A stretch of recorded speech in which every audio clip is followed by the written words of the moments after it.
My name is John Parker. I spent 15 years working for the FBI, digging through the worst kinds of cases, human trafficking, government corruption, even a few terrorist plots. But nothing I handled back then compares to what I'm about to tell. I retired early after my last case. It was supposed to be a simple operation, a routine investigation into a missing informant tied to an arms smuggling ring. But things went south. I lost 2 agents that night. Good men. After that, the nightmares started. The sound of gunfire, the feeling of blood on my hands, the hollow look in their eyes when I realized they weren't coming back. I moved to a small town in Virginia to get away from it all. Quiet, peaceful. A 1-story house with a big backyard, away from the noise of the city. For a while, it worked. The nightmares faded, and I started to think maybe I could have a normal life again. Then the envelope showed up. It was sitting on my doorstep when I got home from a run. No postage, no return address. Just a plain manila envelope sealed with a strip of red tape. I should have ignored it. I should have thrown it in the trash, but I didn't. Inside were photographs and classified documents. Black and white photos of men in military uniforms standing in a circle, holding hands. A symbol drawn in chalk on the floor between them. A serpent eating its own tail. There were bodies in some of the photos. Naked, mutilated. Their faces twisted in terror. At first I thought it was some kind of prank, but then I saw the name on one of the reports. Project Eclipse. I worked a case years ago involving Project Eclipse. It was a black ops program tied to psychological warfare and mind control. Rumors of human experimentation.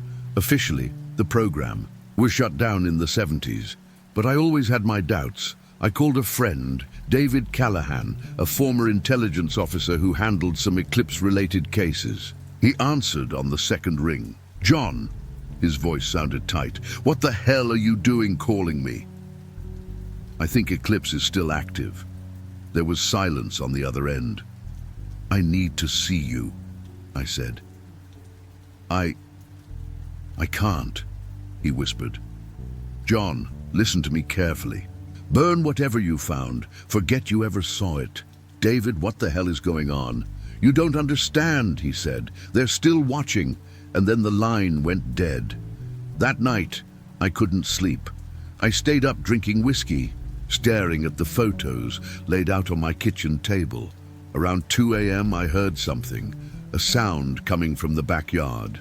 It was soft at first. A low scraping sound, like metal dragging against concrete. I got up, grabbed my gun from the drawer and moved toward the back door. My hand was shaking. I switched on the porch light. Nothing. Just the wind moving through the trees. But then I saw it, a symbol carved into the wood of my back door. The same serpent I saw in the photos, except this one was fresh and still dripping red. Blood. A cold shiver crawled down my spine. My gut told me to run, but I stood frozen, staring at the symbol as the sound of footsteps echoed from somewhere. Nearby, then I heard my name, a whisper, close. "John." I turned toward the sound, but there was nothing there, just the dark expanse of my yard. But I swear I saw something, a shadow standing just beyond the light's reach, watching me, and it was smiling. I didn't sleep that night. Hell, I didn't even sit down. I kept the gun in my hand and circled the house for hours, checking the doors and windows over and over. My heart wouldn't stop hammering in my chest. Every creak of the floorboards, every shift in the wind sent me into high alert. By sunrise, I convinced myself I imagined the whole thing. The stress, the lack of sleep. Maybe I was just seeing things. That's what I told myself. But the symbol on the door was real. The blood was real. I scrubbed it off with bleach until my knuckles bled. But even after it was gone, I could still see it, burned into the back of my mind. I needed answers.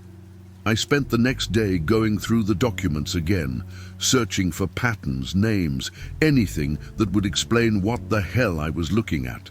There were mentions of a group called the Order of the Serpent, tied to military operations dating back to the early 1940s. Psychological conditioning, human sacrifice, occult rituals, all buried under layers of classified reports and blacked-out pages. One name came up more than once: General Marcus Holloway. Holloway was a decorated military leader during World War II, led several high-profile operations in the Pacific. But after the war, he vanished from public record. No obituary, no retirement notice, just gone. I found an old address linked to his name, an abandoned military facility about an hour outside of town. It was a long shot, but it was the only lead I had. Before heading out, I tried calling David again. No answer. I left a voicemail. "David, call me back. I found something about Holloway. I think this thing goes deeper than we thought." No response. I drove out to the facility just before dusk. It was hidden deep in the woods, surrounded by rusting chain-link fences and faded government warnings. No trespassing, government property. I parked the car and climbed through a hole in the fence. My breath fogged in the cold evening air as I walked toward the building. The place was in ruins, shattered windows, rusted doors hanging off their hinges. The smell of mildew and decay hit me hard as I stepped inside, and that's when I saw it. The walls were covered in symbols: the serpent, circles, strange markings that looked like eyes, some drawn in what looked like chalk, others carved deep into the concrete. In the center of the room was a circle of burnt wax and ash, remnants of candles. I stepped closer and saw something in the middle, a photograph. It was a black and white image of a group of men standing in a circle holding hands. They were wearing military uniforms and hoods over their faces. One of them had his hood pulled back. It was General Holloway. A shiver crawled down my spine. I grabbed the photo, stuffing it into my jacket. That's when I heard the sound. Footsteps, slow and deliberate. I turned toward the door and saw a figure standing in the shadows. A tall man in a black suit, no expression on his face. His eyes were too dark, almost like two pools of ink. He stepped forward, and my instinct screamed at me to run, but my feet wouldn't move. "Mr. Parker," the man said.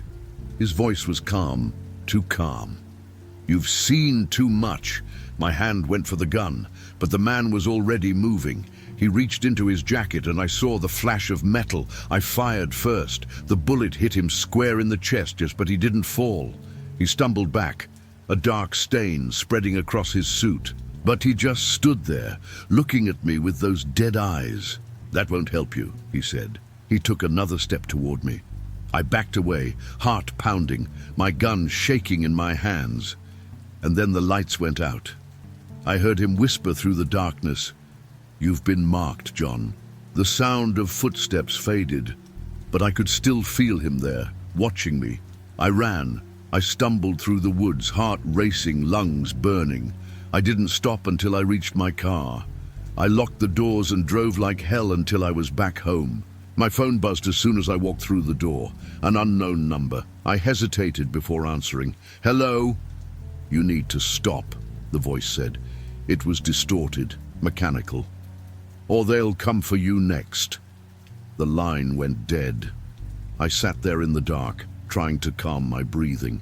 My hands were shaking. Then I noticed something on my forearm, a symbol, burned into my skin like a brand. It was the serpent, and it was smiling. I didn't sleep that night either. How could I? Every time I closed my eyes, I saw that man's face. The dark eyes, the bullet wound that should have killed him, but didn't. And the symbol on my arm. It was still there, raised, red, and burning. I tried scrubbing it off in the shower until my skin was raw, but it wouldn't fade. It felt alive, like it was under my skin, pulsing with some kind of dark energy. By morning, I was spiraling. Paranoia had its claws deep in me. I checked the locks on my doors and windows 3 times before I even made coffee. Every sound outside made me jump. I kept looking at the street through the blinds, expecting to see that man standing there. But it was quiet, too quiet. I needed help. I drove straight to David's place. His apartment was on the 3rd floor of a rundown building on the edge of town. I knocked 3 times. No answer. I knocked again. "David, open up, it's John." Nothing. A sinking feeling grew in my stomach. I tried the handle, unlocked. My gut tightened as I pushed the door open. The apartment was dark except for the pale blue glow of the TV. The sound was muted, flashing images of static and war footage.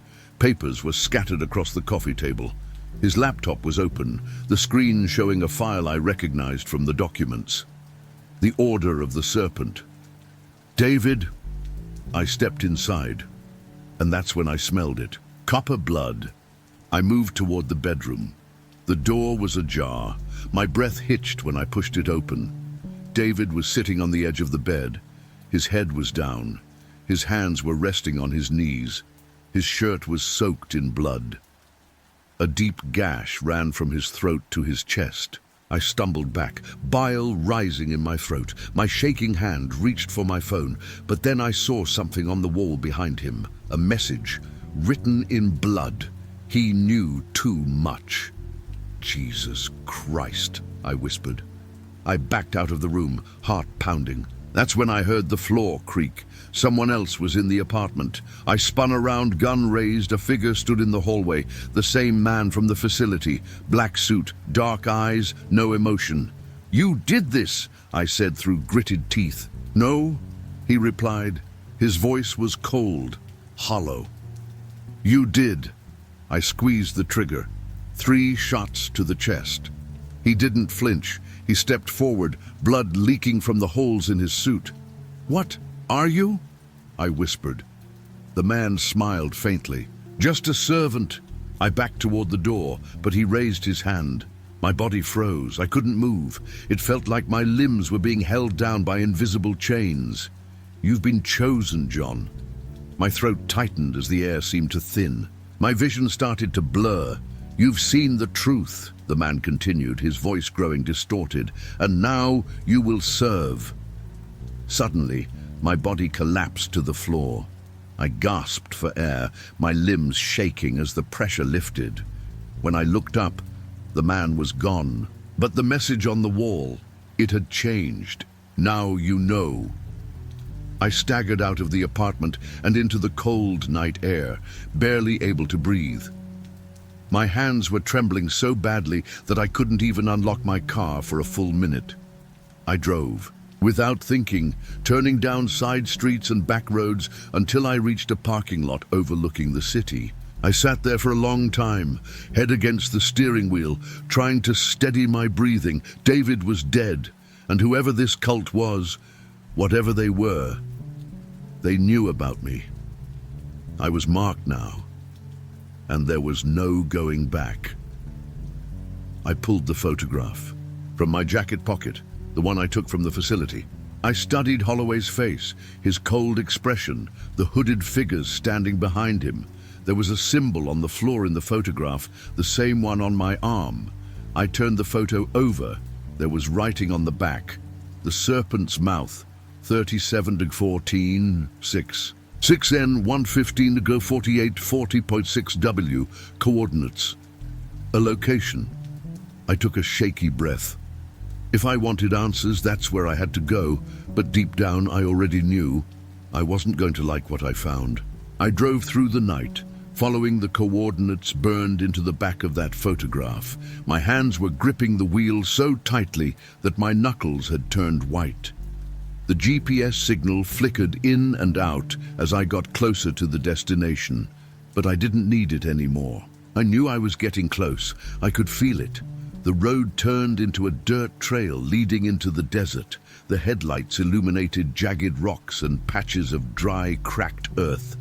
My heart hammered in my chest as the location came into view. A chain-link fence, twisted and rusted. Beyond it, the ground sloped downward into a dark canyon. A weathered sign hung on the fence, U.S. government property. No trespassing. He killed the engine and stepped out, the cold desert air biting into my skin. Gravel crunched beneath my boots as I approached the fence. I climbed over it, landing hard on the other side. My flashlight flickered as I descended into the canyon. The deeper I went, the more wrong everything felt. The ground beneath me seemed soft, like I was walking on skin instead of rock. Finally, I saw it. A large metal door built into the side of the canyon wall. No handles, no keypad, just the symbol, the serpent, etched into the steel. I hesitated for a moment, then touched the mark on my arm. It burned at the contact. The door groaned and slid open. A narrow tunnel stretched before me, lined with concrete and metal. Dim lights buzzed overhead. The air was stale and cold. I stepped inside, heart pounding, and the door slid shut behind me. No turning back now. I moved down the tunnel, my footsteps echoing. After about 50 feet, the passage opened into a massive underground chamber. It was circular, with a high vaulted ceiling and metal platforms stacked around the edges like the interior of a stadium, and in the center, a pit. It was at least 20 feet across, lined with ancient stone, carved with symbols and shapes I didn't understand. The air around it shimmered. A low hum vibrated through the floor. I stepped closer, and that's when I heard them. Footsteps. I ducked behind a column as a group of people entered the chamber from the opposite side. 7 of them, all dressed in dark robes with hoods pulled over their faces. And leading them, Director Holloway. My stomach dropped. "We gather once more," Holloway's voice echoed through the chamber. The offering was accepted. The robed figures stepped to the edge of the pit, raising their hands in unison. Their voices rose in a low chant, a language I didn't recognize. I crept closer, heart racing. From the shadows, I saw one of the figures kneel beside the pit, holding something in their hands. A knife. Blood dripped from the blade. Holloway stood at the edge of the pit. "The serpent stirs. It will rise again. We have given it life." My breath caught in my throat.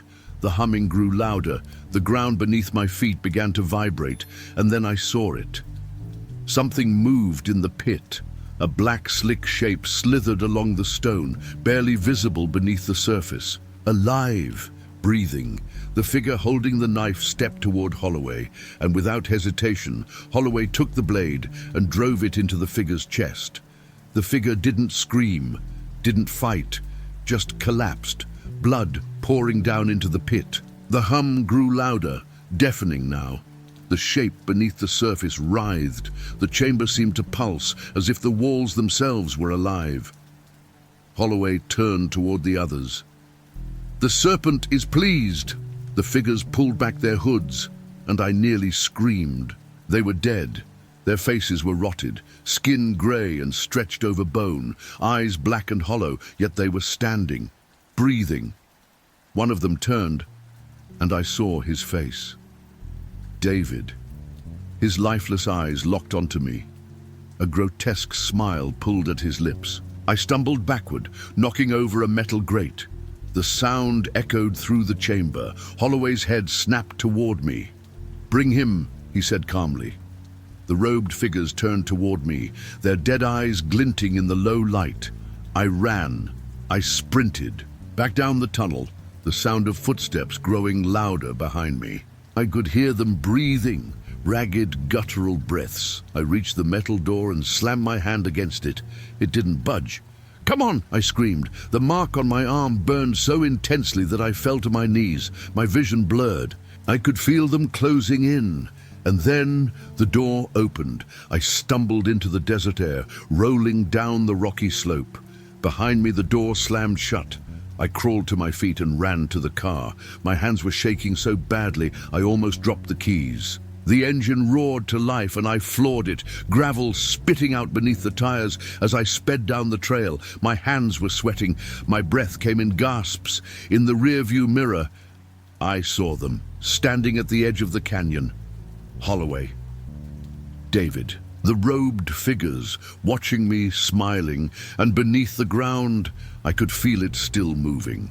I wasn't sure I'd gotten away. And I knew deep down that they would come for me, because I'd seen it, and no one was allowed to see it and live. It's been 3 days since I escaped the canyon. I haven't slept. I can't. Every time I close my eyes, I see the pit. I see David's dead eyes, Holloway's twisted smile, the shape beneath the surface stirring, breathing. I'm staying in a cheap motel outside of town. The kind of place where no one asks questions. The windows are boarded up, and I've pushed the dresser in front of the door. My gun sits on the nightstand beside me, loaded and ready. But it's not enough. They know where I am. I've seen the shadows beneath the door at night. Heard the footsteps in the hallway, the whispers just outside the window. They're closing in. This morning I woke up to find something under the door, a photograph. The same kind they used to send us in the bureau when we were on surveillance jobs. It was a picture of me, asleep in this room. They've already been inside. I'm out of time. I grabbed my bag, threw on my jacket, and left everything else behind. The car was parked out back. I opened the door, slid into the driver's seat, and froze. The rearview mirror showed someone sitting in the back seat. David. His face was pale and lifeless, eyes sunken into black sockets, his lips twisted into a thin, unnatural smile. "Drive," he whispered. My heart hammered in my chest. My hand went to the gun, but when I turned around, the back seat was empty. I started the engine. I didn't know where I was going, only that I needed to move. I drove down the highway, checking the mirror every few seconds. My hands trembled on the wheel. 20 miles down the road, I realized I wasn't alone. A car appeared behind me. Black SUV, tinted windows, no plates. I pushed the gas. The SUV matched my speed. Another car joined it, then another. They're herding me. I took the next exit, heading toward the back roads, but they stayed with me. My phone buzzed in the cup holder. A blocked number. I picked it up. "Agent Carson," a familiar voice said. "Holloway, you should have stayed out of this." My chest tightened. "You don't understand what you saw," Holloway said, "but you will, soon." My foot slammed on the brake. The tires screamed. The SUV behind me swerved, skidding onto the shoulder. I cut the wheel hard and took a sharp turn onto a dirt road. Dust and gravel shot up behind me as I sped down the path. The SUV reappeared behind me. 2 more joined it. I wasn't going to outrun them. I spotted a trailhead up ahead and spun the wheel, cutting across the desert terrain. The car jolted over rocks and uneven ground. My teeth rattled. Then I saw it. The canyon. The same path that led to the door. I didn't stop. I accelerated. The SUV stayed with me until I reached the edge of the canyon. The same chain-link fence was there, only this time the gate was already open, welcoming me back. I killed the engine and climbed out. The SUVs stopped behind me. Men in dark suits stepped out, faces obscured by sunglasses. Holloway was with them. "You shouldn't have come back," he said. "Why?" I called out. "Because I saw it?" Holloway smiled. "Because you belong to it now." I raised the gun and aimed it at him. My hands were steady for the first time in days. "I'm not going to be part of your goddamn cult. You already are," Holloway said. The mark on my arm began to burn. My hand trembled. I gritted my teeth and squeezed the trigger. Click. No bullet. Holloway stepped closer. His eyes were dark, bottomless. "You've been marked, Agent Carson," he whispered. "You saw the serpent, and now you are part of it." The ground trembled beneath my feet. The canyon pulsed. The pit was open. Dark smoke slithered upward, curling unnaturally in the air. And beneath it, I saw it. The serpent. Its body was slick and black, shifting beneath the surface of the pit. Massive, ancient, its shape was impossible to comprehend. Constantly changing, constantly shifting. And then it opened its eyes. My head exploded with white-hot pain. I dropped to my knees, clutching my temples as something slithered into my mind. Thoughts, memories, not mine. The serpent was inside me. I screamed. The men in suits stood there smiling. Watching, Holloway knelt beside me. "It's awake now," he whispered. I felt the mark on my arm burn through my skin. The serpent's eyes locked onto me. My mind collapsed inward. I saw things, wars and bloodshed, sacrifice and domination. Its influence stretching through time, pulling the strings of nations, controlling them, feeding off them. It showed me what was coming. The rise of the serpent, humanity's fall, and at the center of it, me, its vessel. I screamed as the serpent's voice slithered through my thoughts. You are mine. My body convulsed. My vision blurred. I could feel it spreading beneath my skin, coiling through my veins, changing me. Holloway placed a hand on my shoulder. Welcome, he said. It's time for you to serve. Darkness swallowed me. I woke up hours later, lying at the edge of the canyon. My body felt wrong, heavy. My skin was cold and damp. The mark on my arm had spread, dark veins twisting outward from the center. Holloway and the others were gone, but I could still feel it. The serpent, alive inside me. I got back in the car and drove away. I don't know how long I'll last. It's already inside me, growing, becoming stronger. And when it's ready, I know it's going to use me to open the door, and this time, it won't be satisfied with the sacrifice. It will consume everything. If you're hearing this, stay away from the canyon, stay away from Holloway, and if you see the mark, it's already too late.